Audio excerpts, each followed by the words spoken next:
Voilà, on vous retrouve effectivement sur ce plateau one-to-one. Mon invité, Marie-Josée Ayassa, bonjour. Bonjour. Merci d'avoir accepté mon invitation. Vous êtes la directrice associée de chez L'Orige. Alors je peux vous dire qu'on se régale ici, on prend énormément de plaisir. On avait commencé notre conversation pour tout vous dire en off. On vous écoutait quand même, bien sûr, mon cher Stéphane, c'était tout à fait passionnant. Mais ici, j'ai grand plaisir de recevoir Marie-Josée Ayassa parce que c'est une entreprise. On va parler d'une entreprise qui s'appelle L'Orige. C'est à quelques encablures d'ici, Choret, 7-8 km, vous me disiez quand on échangeait, en off, fabrication d'articles de voyage, de maroquinerie et de sellerie. C'est un savoir-faire ancestral, bon, en tout cas très précieux, qu'on conserve sur notre territoire. Et Marie-Josée, vous avez une histoire tout à fait singulière et particulière avec L'Orige. Racontez-nous. Bien, ma foi, c'est une entreprise que je connaissais de très près, puisque deux associés qui ont repris cette entreprise. Cette entreprise, elle est née dans les années juste après-guerre, dans les années 48, avec Monsieur Duron, qui d'abord avait une entreprise qui faisait de Calpin qui faisait de la reliure. La reliure, voilà.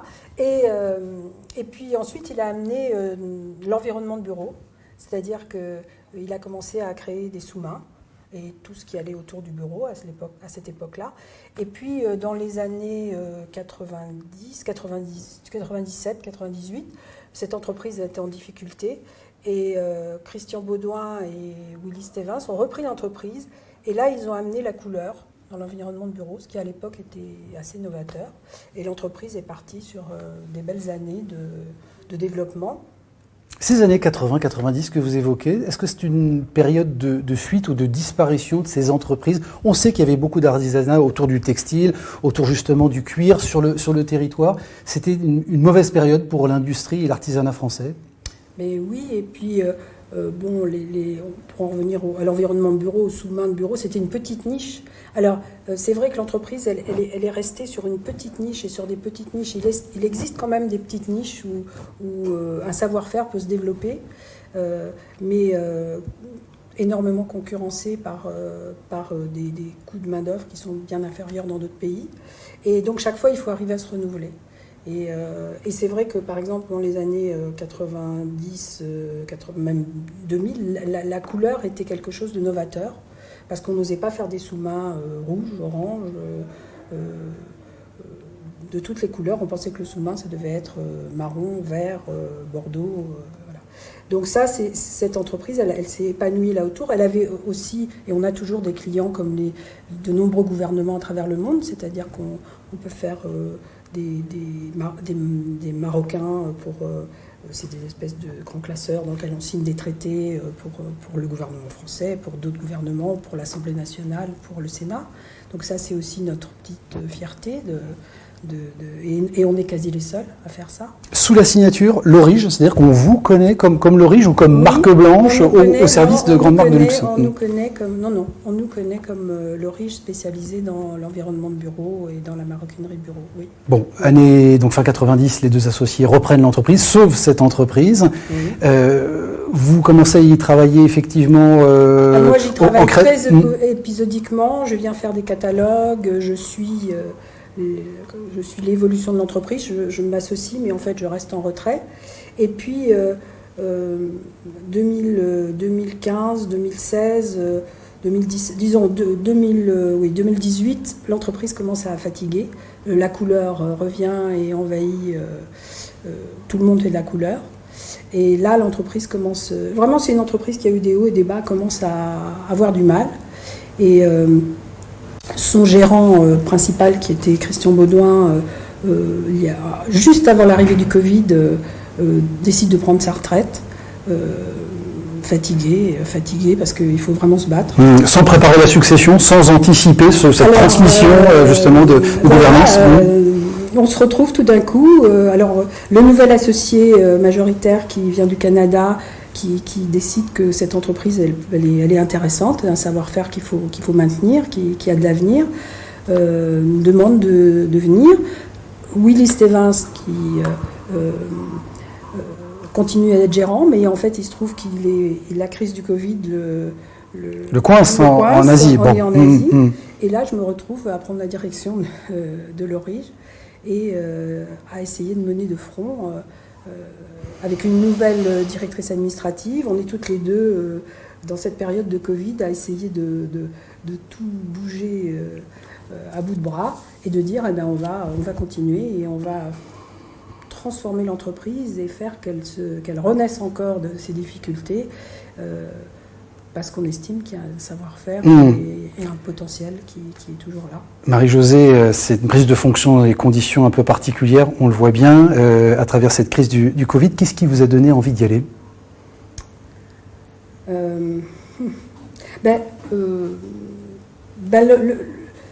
L'enjeu, en fait, le savoir-faire et le potentiel qui reste, auquel je crois. Donc moi, je suis venue d'abord pour amener de l'innovation, de la création, lancer des nouvelles gammes, relancer de la fabrication sur mesure en France, dans nos ateliers. En fait, monter le niveau, c'est-à-dire pouvoir rentrer dans des boutiques où le riz est complètement distribué dans des papeteries, mais on voudrait rentrer dans des maroquineries, on voudrait rentrer dans des endroits où on n'est pas encore rentré. Donc l'enjeu de rehausser le niveau de la gamme me paraît un super enjeu, et aussi d'amener de la création. Je pense que dans les années 2000, la couleur a été un vrai coup de projecteur et a pu donner une vraie impulsion à l'entreprise. Et là, on a travaillé sur des nouveautés qui peuvent nous permettre d'amorcer avec fierté le XXIe siècle. On est même en train de réfléchir à des gammes connectées. C'est toute l'histoire d'ailleurs de Lorich, une histoire de succession d'innovations pour se réinventer, en commençant par l'innovation produit. Comment est-ce qu'on devient quasiment du jour au lendemain directrice associée ? Comment est-ce qu'on se prépare ? Vous avez eu le temps de vous préparer ? On a l'impression que tout se fait un peu dans l'urgence. Non, pas vraiment, non, mais je connaissais très très bien l'entreprise. J'y ai travaillé quand le nouvel associé est venu. Je connaissais son potentiel. Willy Stevens était mon époux, donc j'ai suivi aussi toute l'histoire de l'entreprise. C'est une aventure.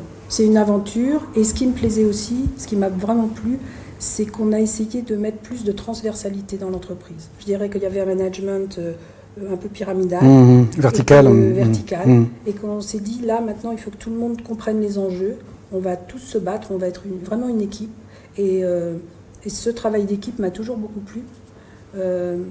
Moi je faisais de la réalisation de documentaires avant d'être et puis j'ai fait de la formation, et en fait le travail d'équipe me plaît, et je trouve qu'on a bougé beaucoup de choses en quelques mois.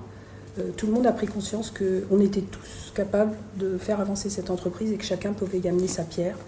Donc oui. Ouais, vous me disiez, quand on a préparé cet entretien, impliquer le personnel dans une réflexion globale sur le devenir de notre entreprise. Ça veut dire qu'à un moment, il faut mettre tout le monde autour de la table et porter et partager une vision. Oui. À minima à 3 ans, c'est souvent ce qu'on dit, cette échéance-là. Oui. Et en plus, de vouloir faire ça oblige à avoir une vision. Parce qu'une petite entreprise, vraiment, on est dérangé toutes les 5 minutes. On a 50 000 personnes, 50 000 questions qu'on nous pose toute la journée, et il n'y a pas tellement de temps de réflexion. Et là, le Covid nous a permis de nous asseoir et de réfléchir et de devoir et de mettre au clair notre vision. Et parce que pour qu'elle soit partagée, il faut qu'elle devienne claire. Donc ça a été vraiment un des grands enjeux de ces quelques mois pour nous. On a sur le plan, alors on l'a fait sur plusieurs créneaux. On a commencé à réfléchir aussi à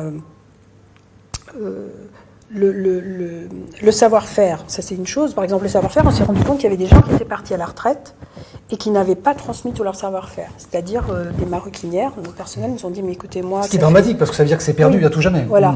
Moi, j'en ai eu qu'une part. Moi, j'ai commencé il n'y a pas très longtemps, j'en ai pas eu. Pourquoi il n'avait pas été transmis ? Parce qu'il n'y avait pas le temps, parce que tout le monde est pris dans son travail, parce que de transmettre le savoir-faire, ça coûte dans une entreprise.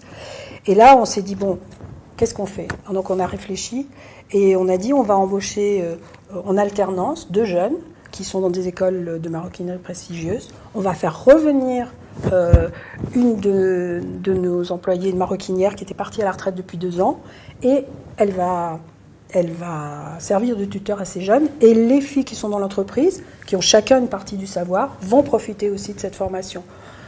De la même façon, on a fait on a mené une réflexion sur la réorganisation de notre entreprise et on est sur un projet de réorganisation qui passe par une revisite de nos systèmes numériques parce qu'en fait l'entreprise n'avait pas bougé depuis 12 ans et là aussi ça va nous obliger à revoir tous nos process de la fabrication en passant par la prise de commande. Ça veut dire que l'ancienne gouvernance, pour bien comprendre les choses, n'était pas du tout acculturée à ça. On n'avait pas de sujet de digitalisation des process. Ça faisait pas partie des priorités. Et à un moment où vous arrivez, vous posez ce sujet sur la table. Oui, on peut dire ça. On peut dire que oui, parce qu'il y a des habitudes qui se prennent. Il y a une entreprise qui fonctionne d'une certaine façon depuis des années. Et c'est vrai qu'il faut tout d'un coup chambouler ses habitudes. Ça va être, on commence à peine, ça va être un changement d'habitude. On voit bien qu'au bout, on va avoir un gain de temps, un gain de bien-être, on ne va pas refaire des opérations plusieurs fois, mais je pense qu'une petite entreprise, c'est un des risques. En fait, elle cumule des couches de procédures sans jamais nettoyer, remettre de l'ordre, remettre ça d'une façon rationnelle. Et là, bon voilà, ça c'est un deuxième chantier. Bon, en quelques secondes, on parlait évidemment de la transmission de ces savoirs et du recrutement et de la question de l'emploi pour les futurs talents qui vont rejoindre l'entreprise. Est-ce que la digitalisation va contribuer justement à l'attractivité de ces métiers qu'on dit parfois vieillissants? Alors, en 10 secondes. Oui, parce que par exemple, on vient de créer un petit groupe, on a aussi embauché un jeune alternant et un autre stagiaire, on est piloté par un ingénieur autour de, par exemple, Internet. Internet, nous, on est balbutiant. On a plutôt des sites qui vendent nos produits, mais nous-mêmes, notre site, il est balbutiant. Et on voit. Et travailler notamment à la notoriété de votre marque et de la marque Lorige. On le comprend bien. Marie-Josée Yassin, on doit terminer notre entretien. Je serais resté évidemment avec vous des heures, notamment pour parler du savoir-faire. On n'a même pas eu le temps de montrer ce que vous faites en ce moment, et notamment de la création et du projet d'impression visuelle sur cuir que vous pouvez montrer très, très rapidement. On va poursuivre cet après-midi avec le lancement d'une vidéo. C'est le témoignage de Julien Charles. Vous l'avez découvert tout à l'heure sur le plateau numéro 1. Il est fondateur de Seven Shapes. Il est spécialiste de la formation au Lean Management par le biais du jeu vidéo, vous l'avez bien compris. 4 minutes pour lui, pour nous expliquer, nous parler de la meilleure façon de concilier performance industrielle et enjeux environnementaux. Très belle équation. C'est à lui la parole.